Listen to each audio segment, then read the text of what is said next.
Hello बच्चों, आज हम कक्षा 10वीं के एक्सरसाइज 10.2 का आखिरी के दो सवाल हल करेंगे। सवाल नंबर 12 और 13, जो कि पिछला वीडियो में हम हल नहीं कर पाए थे।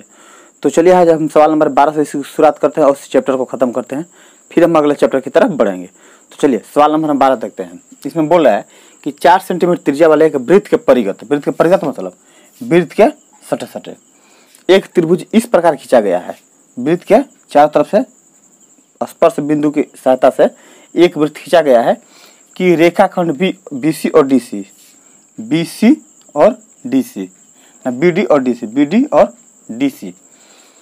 की लंबाई क्रमशः 8 सेंटीमीटर और 6 सेंटीमीटर है। तो बोल रहा है भुजा ए बी और ए सी निकाले, भुजा ए बी और ए सी निकाले। तो देखिए इसका हमें क्या करना पड़ेगा, सबसे पहले क्षेत्रफल निकालना पड़ेगा। क्षेत्रफल में हमारा ये दोनों आ जाएगा भुजा। देखिए इसके लिए हम क्या करेंगे, इसके लिए हम छोटा सा रचना करेंगे। ठीक है, सबसे पहले क्या करेंगे कि इस केंद्र से हम एक यहाँ पर, इसको हम और नीचे कर दे रहे हैं, इस केंद्र के से हम एक यहाँ पर और रेखा खींचेंगे और एक यहाँ पर भी रेखा खींचेंगे।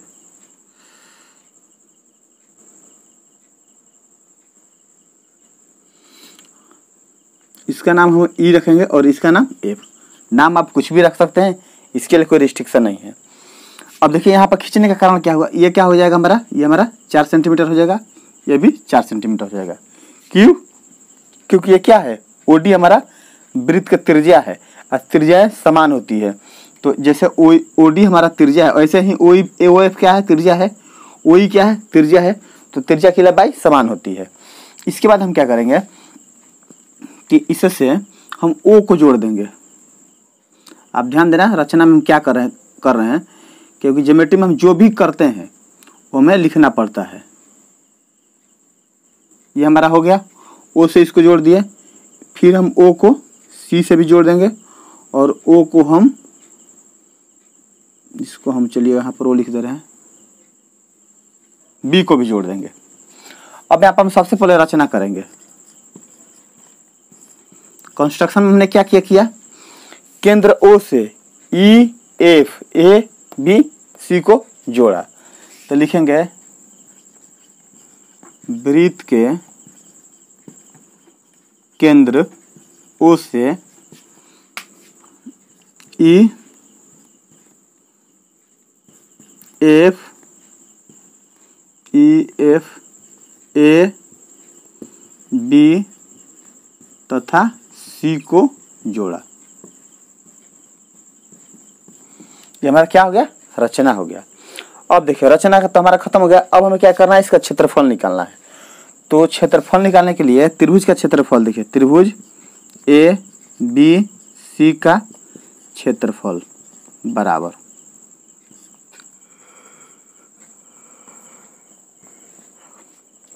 अब देखिए त्रिभुज में क्या करना है, ए बी सी का क्षेत्रफल निकालना है।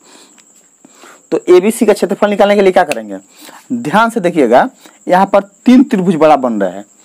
अगर ध्यान से देखिए तो ओ सी ए कौन बन रहा है, ओ सी ए, मतलब हमारा ये वाला पार्ट, ये और ये। इसके बाद क्या है, ओ ए बी, इसके बाद ओ सी बी, 3 त्रिभुज बन रहा है। अगर देखिए अगर हम इस को हटा दें तो ये हमारा कैसा हो जाएगा, ये मान लीजिए हमारा त्रिभुज हो गया, इसके अंदर क्या है, ये वृत्त है, ये केंद्र है। तो हमारा क्या हो जाएगा, अगर बाकी का हम रेखा हटा दें तो ऐसा हो जाएगा। तो कितने त्रिभुज में बढ़ गया, 1 2 3। अगर तीनों त्रिभुज का क्षेत्रफल निकालते तो क्या होगा, पूरा त्रिभुज का हमारा क्षेत्रफल आ जाएगा। तो हम यही यहाँ पर भी करेंगे, यही अप्लाई करेंगे यहाँ पर। तो त्रिभुज एबीसी का क्षेत्रफल निकालने के लिए क्या हम करेंगे, लिखेंगे त्रिभुज ओ सी बी, तो ओ बी सी का क्षेत्रफल, ओ बी सी का क्षेत्रफल प्लस त्रिभुज ओ बी सी होगा ना। अब त्रिभुज ओ ए सी का क्षेत्रफल, ओ ए सी का क्षेत्रफल प्लस इसके बाद क्या बचा हमारा, ओ ए बी, लिखेंगे त्रिभुज ओ ए बी का क्षेत्रफल। अब देखिए हम क्या करेंगे, हम इसको ए ई को x मान ले रहे हैं। जब ये हम x मानेंगे तो ये क्या हो जाएगा हमारा, ये भी x हो जाएगा। क्यों हो जाएगा, ये क्या है हमारा स्पर्श रेखा है। ए ई और ई एफ सॉरी ए ई और ए एफ क्या है हमारा स्पर्श रेखा है, और स्पर्श रेखाएं बराबर होती है। तो अब त्रिभुज ओ बी सी का क्षेत्रफल निकालेंगे। ओ बी सी का क्षेत्रफल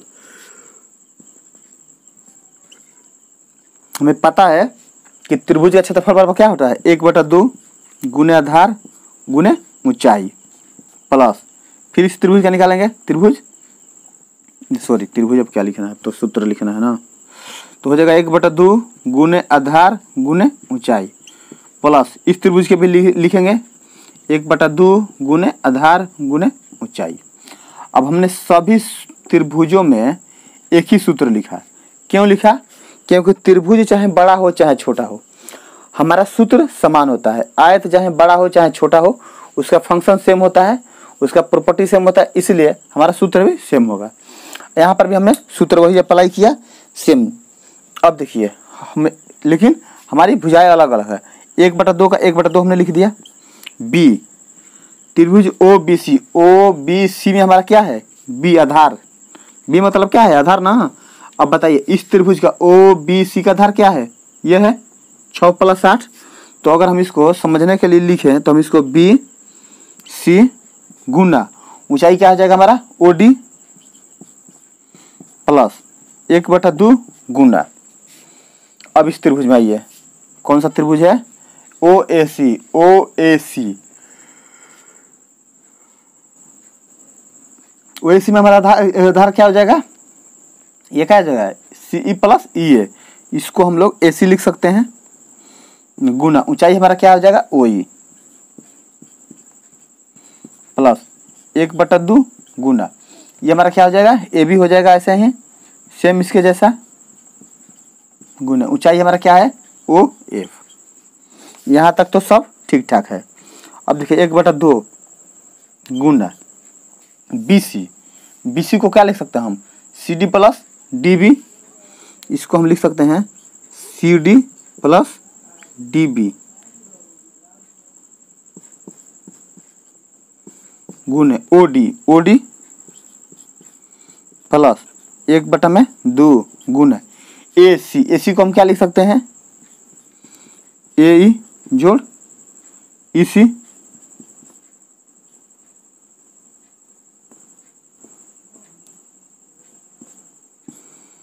गुना ओई हमारा ओई का ओई रह जाएगा प्लस 1/2 गुना ए बी को हम क्या लिख सकते हैं, ए एफ जोड़ एफ बी गुने ओ एफ। यहाँ तक तो सब कुछ ठीक ठाक है। तो अब इसके लिए अब क्या करें, इसका पहले स्क्रीनशॉट ले लें ताकि हम ऊपर से बनाना फिर इसको शुरू करें हम, या एक लाइन अभी यहाँ पर आ सकता है। चलिए लिख लेते हैं 1/2 गुने सी डी हमारा क्या है 6 है प्लस डी बी 8 है गुना ओ डी हमारा क्या है 4 है प्लस 1/2 गुना ए ई क्या है हमारा x है प्लस ये हमारा क्या है जितना हमारा ये होगा उतना ही ये भी होगा, क्योंकि क्या है ये स्पर्श रेखा है। तो जब ये 6 तो ये भी 6 हो जाएगा, और ये 8 है तो ये भी हमारा 8 हो जाएगा। तो x + 6 हो गया ना गुना 4 प्लस 1/2 गुना ए एफ हमारा x है प्लस एफ भी हमारा 8 है गुना 4। हमने यहाँ तक लिख लिया। अब आप करें एक काम, इसका पहले आप स्क्रीनशॉट ले लें ताकि हम इसे मिटाकर फिर हल करना शुरू करें। तो चलिए आप इसका स्क्रीनशॉट ले लें। अब हम क्या करेंगे, देखिए हमने आप ऊपर का मिटा दिया। अभी हमारा लास्ट लाइन है, इसको क्या करेंगे हल करेंगे। तो क्या हो जाएगा हमारा त्रिभुज ए बी सी का क्षेत्रफल बराबर, ध्यान से देखिए अगर तो ये 2 से 2 बार में कट गया, ये भी 2 से 2 बार में कट गया, और ये भी 2 से 2 बार में कट गया। तो देखिए अब यहाँ पर क्या हो जाएगा हमारा 8 6 14 गुना 2 प्लस x प्लस 6 इंटू 2। ऐसे यहाँ पर भी हो जाएगा x प्लस 8 इंटू 2। अब इसको हम हल करेंगे।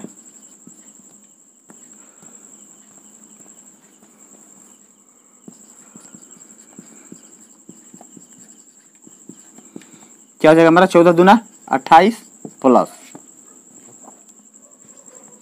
अब ये देखिए दोनों को गुणा करेंगे तो क्या हो जाएगा हमारा 2x प्लस 6 दूना 12, ऐसे ही 2x प्लस 8 दूना 16। तो इसको हल करेंगे तो कितना हो जाएगा हमारा 2 2 4x प्लस 28 12 40 40 से 16 56। तो ये हमारा इतना आ गया। अगर यहाँ पर हम 4 कॉमन लेते क्या हो जाएगा हमारा x प्लस 14। ये क्या हो गया हमारा त्रिभुज ए बी सी का क्षेत्रफल हो गया। त्रिभुज ए बी सी का क्षेत्रफल हमने इसको समीकरण 1 मान लिया। अब जब समीकरण 1 इसको हमने मान लिया तो अब हम क्या करेंगे, एक मिनट थोड़ा नीचे वाला लाइन हम रफ कर लें। अब इसके बाद हम क्या करेंगे कि हीरोन के सूत्र से इस त्रिभुज का फिर क्षेत्रफल निकालेंगे। ये तो हमने जो त्रिभुज के क्षेत्रफल का सूत्र सीखा है उससे निकाल लिया। अब देखिए इसको हम क्या कर रहे हैं, यहाँ पर थोड़ा लिख ले रहे हैं। ए त्रिभुज ए बी सी का क्षेत्रफल बराबर 4 इंटू एक्स प्लस 14। हमने इसको यहाँ लिख लिया। अब हम क्या करेंगे, इसका सबसे पहले एस निकालेंगे। एस निकाल कर इसके बाद हम हीरोन के सूत्र से इस त्रिभुज का क्षेत्रफल निकालेंगे। इसी का हम हीरोन के सूत्र से क्षेत्रफल निकालेंगे। तो चलिए हम यहाँ पर लिख रहे हैं हीरोन का सूत्र। हीरोन का सूत्र, तो उसके क्षेत्रफल निकालने के लिए सबसे पहले क्या करना पड़ेगा, हमें ए बी से निकालना पड़ेगा और ए से निकालना पड़ेगा। तो देखिए इसमें क्या होगा, जिस शीर्ष का जो भी नाम होता है उसके सामने वाला इसका स्मॉल लेटर होता है। जैसे ये हमारा ए है तो ये क्या हो जाएगा हमारा स्मॉल ए हो जाएगा।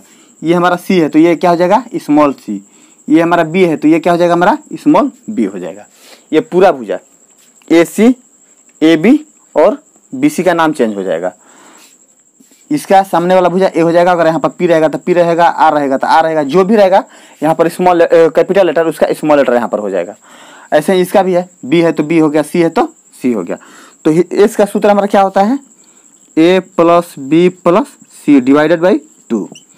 अब देखिए इसको हम यहाँ हल कर रहे हैं।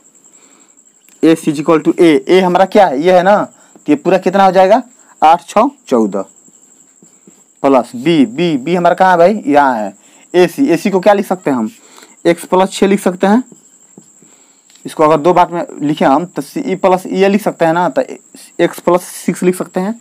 ऐसे ही इसको हम क्या लिख सकते हैं ए बी को x plus 8 divided by 2। A C equal to क्या हो जाएगा 2x प्लस 14 26 28 बट्टा में 2। तो इसको अगर हल करेंगे तो 2 अगर कॉमन लीजिएगा तो क्या हो जाएगा हमारा x प्लस 14 डिवाइडेड बाई 2। 2 हमारा कट गया तो अब क्या हो गया हमारा x प्लस 14। हमारा मतलब हुआ कि ये हमारा क्या हो गया s का मान हो गया। इसको हम कहाँ लिखे s का, चलिए हम यहाँ पर लिख रहे हैं s बराबर हमें क्या आ गया x प्लस 14। ये हमारा x का मान हो गया। अब हम क्या करेंगे हीरोन के सूत्र पर इन सारे सूत्रों को सारे मान को हम उसमें रखेंगे। तो चलिए हम उसको भी रख लेते हैं। अब हीरोन का सूत्र पर हम बैठाएंगे तो हीरोन के क्षेत्रफल का सूत्र क्या होता है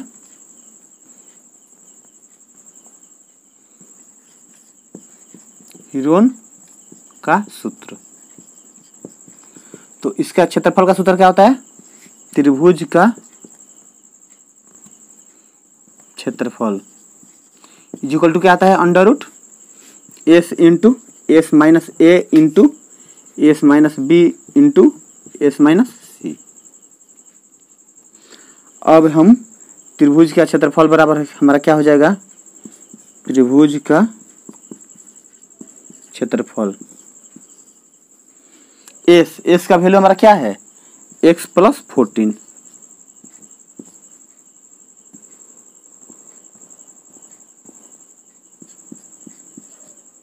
14।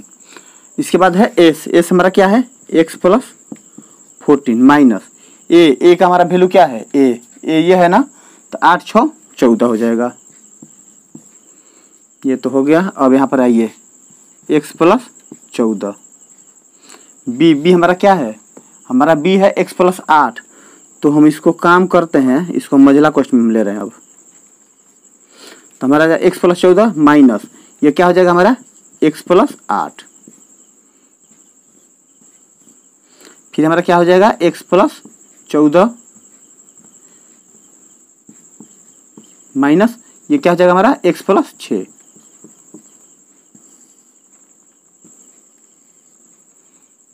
x plus 6। अब इसको हम हल करेंगे तो हमारा क्या हो जाएगा x प्लस 14 को मैं से छोड़ देंगे। इसको देखिए 14 कट गया तो क्या बचा हमारा x, और इसको हम हल करेंगे तो क्या हो जाएगा हमारा x plus 14 minus x minus 8, क्योंकि ये plus minus minus plus minus minus. ऐसे ही ये भी हमारा हो जाएगा x plus 14 minus x minus 6, x cut गया, यहाँ x कट गया, तो हमारा क्या बचा यहाँ पर x प्लस 14, यहाँ बचा x और यहाँ बचा 14, ओ सॉरी 14 कहाँ से बचेगा भाई, 14 में से 8 गया 6, और यहाँ बच गया 14 में से 6 गया 8। तो क्या हो जाएगा हमारा यहाँ पर हो जाएगा x plus 14 into x 8 48x। हमने इसको समीकरण 2 मान लिया। अब देखिए हम यहाँ पर क्या करेंगे, त्रिभुज का क्षेत्रफल। देखिए हमने अब क्या किया, हम क्या करेंगे, एक बार तो हमने सिंपल निकाला त्रिभुज का क्षेत्रफल का सूत्र, उससे हमें क्या मिला एबीसी का क्षेत्रफल कितना मिला 4 इंटू x प्लस 14। इसके बाद हमने हिरोन का क्षेत्रफल निकाला। अब इससे हमारा त्रिभुज का क्षेत्रफल क्या आ गया ये। अब देखिए एक ही त्रिभुज के ये क्षेत्रफल और ये क्षेत्रफल दोनों मान बराबर होगा, क्योंकि इस सूत्र से भी हमने पूरे त्रिभुज एबीसी का क्षेत्रफल निकाला, और हिरोन के सूत्र से भी क्या किया हमने ए बी और सी का क्षेत्रफल का सूत्र निकाला। तो ये दोनों क्षेत्रफल क्या है हमारा आपस में बराबर है, तो इसको हम बराबर लिख सकते हैं ना, ये क्षेत्रफल और ये क्षेत्रफल हम बराबर लिख सकते हैं, क्योंकि हिरोन के क्षेत्रफल का सूत्र और सिंपल त्रिभुज का क्षेत्रफल का सूत्र हमने दोनों एक ही त्रिभुज का क्षेत्रफल निकाला है, त्रिभुज ए बी सी। तो जब दोनों क्षेत्रफल है एक ही त्रिभुज का तो दोनों बराबर होगा। अब हम क्या करेंगे इसको और इसको बराबर कर देंगे। तो एक काम कीजिए आप इसका स्क्रीनशॉट ले लें, फिर हम इसके आगे हल करते हैं। अब हम क्या करेंगे कि इस त्रिभुज के क्षेत्रफल को और इस त्रिभुज के क्षेत्रफल को बराबर कर देंगे। तो ये हमारा एक सैंपल हो गया, त्रिभुज ए बी सी का क्षेत्रफल इज इक्वल टू त्रिभुज ए बी सी का क्षेत्रफल। अब देखिए इस बार हिरोन का क्षेत्रफल हमारा क्या आया है, ये आया है x plus 14 into 48x is equal to क्या हो जाएगा हमारा, क्या है ये 4 इंटू एक्स प्लस 14।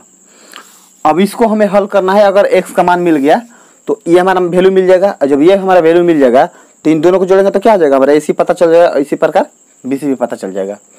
तो देखिए यहाँ पर क्या करेंगे हम दोनों तरफ वर्ग करें ताकि हमारा रूट हट जाए, दोनों तरफ वर्ग करने पर ये क्या हो जाएगा हमारा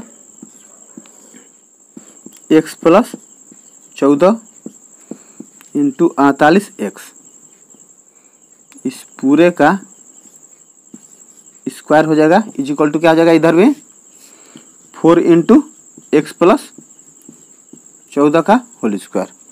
तो स्क्वायर होता है तो रूट हट जाता है, तो हमारा क्या बचा यहाँ पर अब x प्लस 14 और यहाँ क्या बचा 48x, और यहाँ क्या बचा हमारा 4 का स्क्वायर क्या हो जाएगा 16 इंटू एक्स प्लस 14।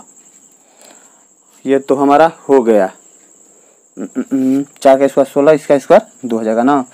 इसका स्क्वायर मतलब क्या है कि यह 4 पर भी है और इस पर भी है, तो 4 का स्क्वायर तो हमने 16 कर दिया, हमने इसको ऐसे ही उतार दिया। अब यहाँ पर हम लिखेंगे 48x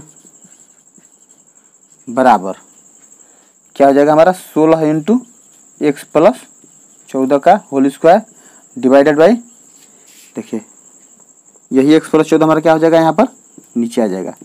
क्यों आ जाएगा, क्योंकि यहाँ दोनों के बीच में गुणा है। अब यह और ये कट जाएगा हमारा, तो हमारा क्या बचा 48x is equal to 16 into X plus 14। 16 into X plus 14 तो बच गया। अब हम इसको हल करेंगे। इसको हल कहाँ करें? देखिए हम इसको हल यहीं पर कोशिश कर रहे हैं निपटाने का। देखिए इसको मिटा रहे हैं, इसका कोई ज़रूरत नहीं है अब। तो सबसे पहले हम देखिए यहीं पर हल करना शुरू करते हैं।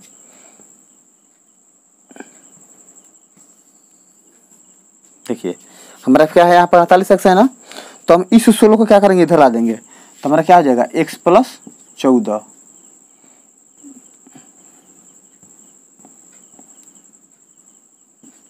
x प्लस 14 बराबर क्या हो जाएगा हमारा 48 बटा में 16 आ जाएगा।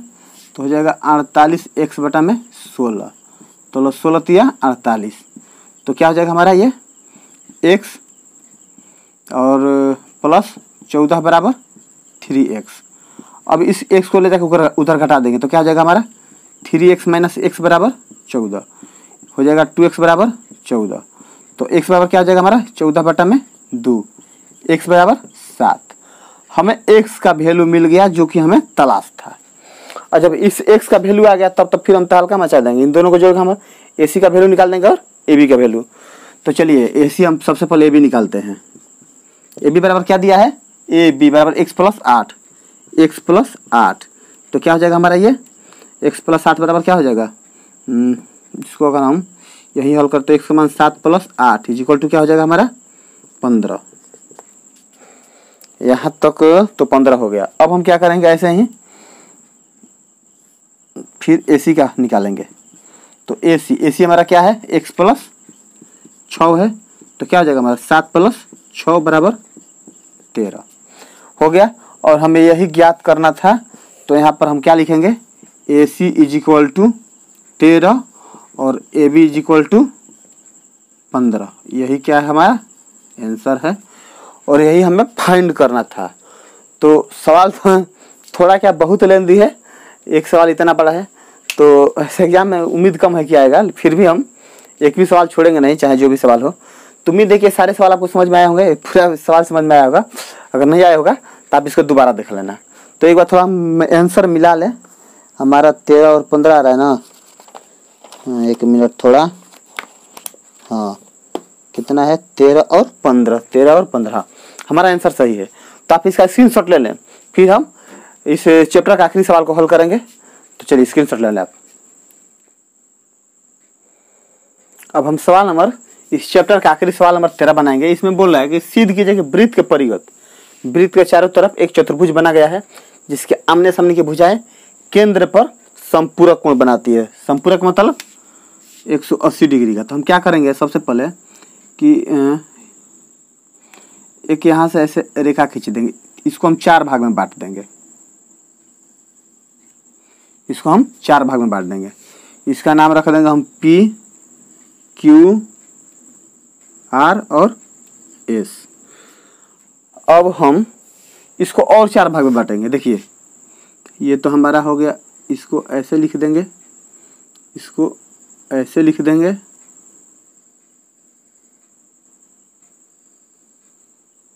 हो गया। अगर ये मान लीजिए हमारा केंद्र O है, केंद्र O है, तो इसको हम मान लेंगे कोण 1, ये हमारा कोण 2 हो गया, कोण 3, कोण 4, कोण 5, कोण 6, कोण 7, कोण 8। हमने इसको 8 भाग में बांट दिया। अब हमें क्या सिद्ध करना है कि DOC प्लस AOB बराबर 180 डिग्री या DOA COB दोनों को जोड़ेंगे तो 180 डिग्री। हमें यही सिद्ध करना है। तो यहाँ पर लिखेंगे हमें सिद्ध करना है कि कोण DOC प्लस कोण AOB बराबर 180। हमें यही सिद्ध करना है। तो देखिए हम सिद्ध करने के लिए क्या करेंगे, तो इसमें देखिए एक ध्यान से देखिए इसमें त्रिभुज कितना बन रहा है, 1 2 3 4 5 6 7 8 8 त्रिभुज बन रहा है हमारा। यहाँ से यहाँ के बीच में 2 त्रिभुज बना है, एक ये और एक ये, एक ये, एक ये, एक ये, ऐसे ऐसे 8 त्रिभुज बना है। हम क्या करेंगे किसी 2 त्रिभुज को उठा लेंगे। यहाँ से 2 त्रिभुज को उठाकर उसको आपस में सर्वांग सम सिद्ध कर देंगे। जब दो त्रिभुज हमारा सर्वांग सम हो जाएगा, सिद्ध हो जाएगा बराबर, तो जब दो बराबर तब बाकी भी बराबर हो जाएंगे। क्यों? क्योंकि एक ही वृत्त के अंदर है, तो सभी क्या हो जाएगा, बराबर हो जाएगा। तो हम इसमें से देखिए त्रिभुज SOA तथा त्रिभुज POA में हम पहले इस दोनों त्रिभुज के सर्वांग सम सिद्ध करेंगे। तो सर्वांग सम सिद्ध करने के लिए क्या होता है, हमने पढ़ा रखा है, उसमें या तो तीनों भुजा बराबर होना चाहिए, या तीनों कोण बराबर होना चाहिए, या दो भुजा एक कोण बराबर होना चाहिए, या दो कोण एक भुजा बराबर होना चाहिए। तो इसी में से किसी का हम अप्लाई करेंगे, देखते हैं हमारा कौन सा अप्लाई सही हो रहा है। तो देखिए यहाँ पर क्या है हमारा OS इज इक्वल टू क्या होगा, OP।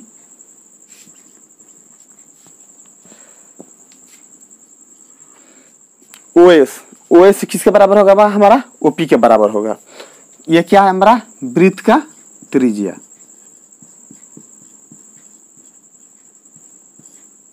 ये हमारा वृत्त का त्रिज्या हो गया।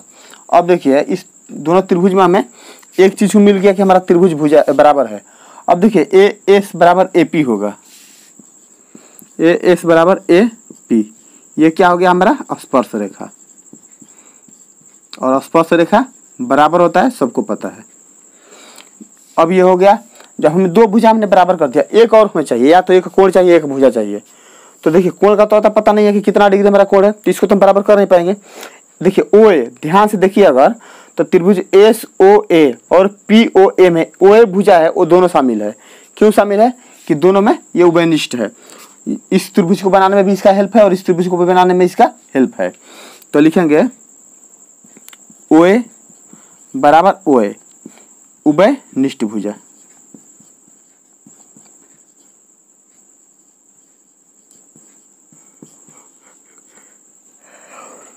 हमारा ये उभयनिष्ठ भुजा गया। हमारा तीनों भुजा जब बराबर हो गया, तो S सर्वांग समता से, सर्वांग समता से क्या हो जाएगा हमारा त्रिभुज SOA बराबर त्रिभुज POA बराबर नहीं, यहाँ पर क्या हो जाएगा हमारा दोनों त्रिभुज सर्वांग सम हो जाएगा। और जब दोनों त्रिभुज सर्वांग सम हो जाएगा, तो उसका कोण क्या होता है, बराबर होता है। तो लिखेगा कोण 6 बराबर कोण 5। कैसे? तो CP/CT से। अच्छा, तो हमने कोण 6 बराबर कोण 5 कर दिया, और जब ये बराबर कर दिया, तो इसी प्रकार हमारा क्या हो जाएगा, कोण 1 बराबर, वैसे नहीं, इसको लिखना पड़ेगा इसी प्रकार।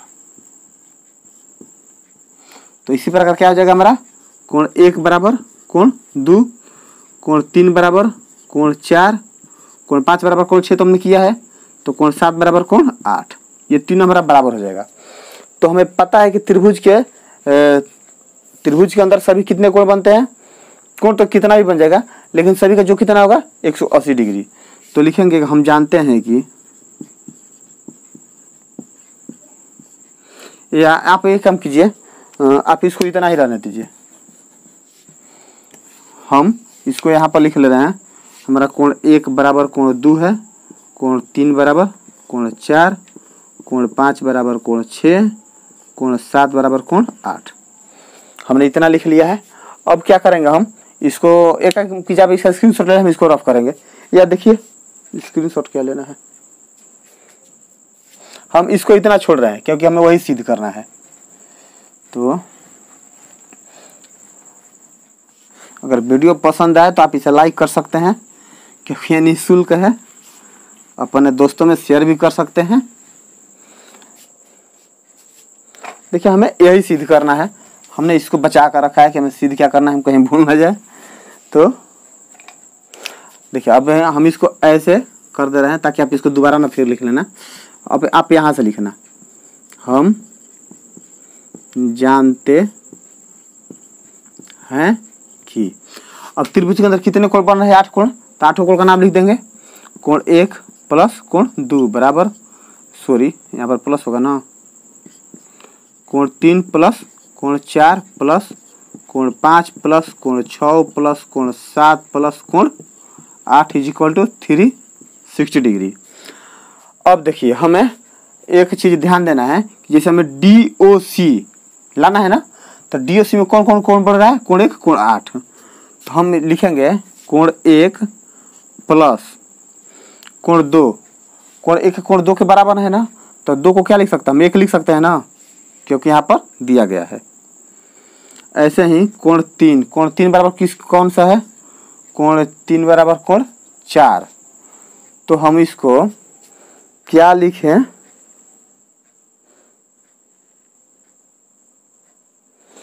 तो कोण 3 को हम, अब हमें कौन सा कोण बनाना है, कोण BOC में 4 का काम है ना, तो 3 के बदले हम 4 लिख रहे हैं, प्लस 4 तो 4 पहले से है, 5 का क्या लिखेंगे हम, कोण 5 की कोण 6 के बराबर है ना, तो हम कोण 5 को क्या लिखे कि हमारा मान आ जाए, हम इसको 6 को क्या लिखे, हम ये लाना है ना, तो 6 को हम 5 लिख सकते हैं। ऐसे ही 5 तो 5 है, कोण 6 को भी हम 5 लिख लेंगे। ऐसे ही कोण 7 बराबर कोण 8 है, तो हम कोण 7 को 8 लिख लेंगे, और कोण 8 तो 8 हमारा है ही 360। अब देखिए यहाँ पर क्या हो जाएगा, 2 कोण 1 प्लस 2 कोण 4 प्लस 2 कोण 5 प्लस 2 कोण 8 इज इक्वल टू 360। हम इसमें देखिए हमें कौन कौन सा कोण बन रहा है, हमें त्रिभुज DOC के लिए क्या चाहिए, कोण 1 प्लस कोण 8, तो यहाँ पर लिखेंगे हम 2 कोण 1 प्लस 2 कोण 8 प्लस, ऐसे ही हो जाएगा हमारा त्रिभुज AOB के लिए क्या है, 4 5 है, तो लिखेंगे 2 कोण 4 प्लस 2 कोण 5 इज इक्वल टू 360। तो यहाँ पर अगर हम 2 कॉमन ले लें तो क्या हो जाएगा हमारा, कोण 1 प्लस कोण 8 प्लस कोण 4 प्लस कोण 5 इज इक्वल टू 360। तो देखिए अब हम इसको इधर ला रहे हैं, 2 को इधर गुणा इधर आएगा तो क्या हो जाएगा, भागा हो जाएगा। तो कोण 1 प्लस 8, कोण 1 प्लस कोण 8 क्या है हमारा, DOC। तो यहाँ पर डायरेक्ट हम लिख रहे हैं त्रिभुज DOC प्लस कोण 4 प्लस 5, कोण 4 प्लस 5 कौन है, त्रिभुज AOB। यहाँ पर कोण लिख रहे हैं, त्रिभुज होगा ना, त्रिभुज AOB इज इक्वल टू 360 बटा क्या हो जाएगा 2। नहीं जी, त्रिभुज क्या हमें कोण निकालना है ना, कोण का मान हमें 180 डिग्री सिद्ध करना है। तो ये कितना हो जाएगा, 180 बार में कट जाएगा। तो यहाँ पर क्या लिखेगा हम, कोण DOC प्लस कोण AOB बराबर कितना हो गया, 180 डिग्री। और हमें यही क्या करना था, प्रूफ करना था।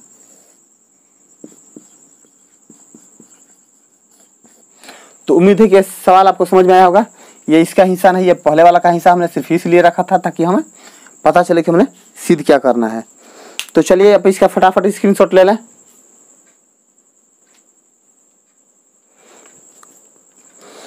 तो आज के लिए इतना ही रखते हैं। हमने पहले ही बोला था ये सवाल थोड़ा लेंदी है, बहुत लंबा हो गया, हम ज़्यादा वीडियो कॉल अब लंबा भी नहीं कर पाएंगे क्योंकि चैप्टर भी खत्म हो गया। नेक्स्ट चैप्टर के साथ आपसे मिलते हैं। उम्मीद है कि आज के सारे सवाल आपको समझ में आए होंगे, मतलब 12 और 13 सवाल समझ में आए होगा। तो इस उम्मीद के साथ कि आपको सवाल समझ में आया होगा। अगर नहीं समझ में आया होगा तो आप वीडियो को दोबारा देख सकते हैं। अगर फिर भी कोई प्रॉब्लम हो तो आप हमें कमेंट कर सकते हैं। तो चलिए आज के लिए बस इतना ही, नए चैप्टर के साथ आपसे फिर मिलते हैं। तब तक के लिए धन्यवाद।